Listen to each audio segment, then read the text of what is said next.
আজকে কোন মামলা, কয়টা মামলা হয়েছে? ঢাকার উত্তর সিটি কর্পোরেশনের সাবেক আতিকুল ইসলামের এমন প্রশ্নের জবাবে তার এক আইনজীবী বলেছেন, স্যার 7টার মতো মামলা হয়েছে। পাশে থাকা আরেক আইনজীবী বলেন, না স্যার 56টার মতো মামলা হয়েছে। তখন আতিকুল ক্ষোভ প্রকাশ করে বলেন, আমি বাদীকে চিনি না, বাদীও আমাকে চেনে না। সোমবার ঢাকার মেট্রোপলিটন ম্যাজিস্ট্রেট জি.এম. ফারহান ইশতিয়াকের আদালতে আইনজীবীর সঙ্গে তিনি এই আলাপ করেন।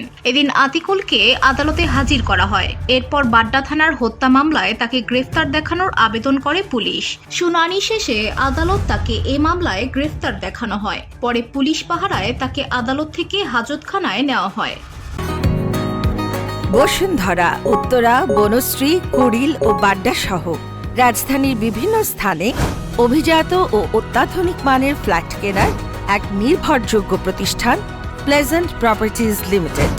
তাই আপনার স্বপ্নের আবাসনের জন্য আজই যোগাযোগ করুন। Pleasant properties limited, where destiny matches eventually.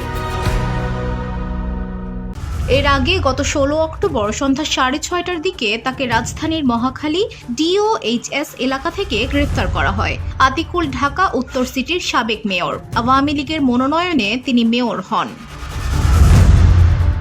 VOD Bangla news desk.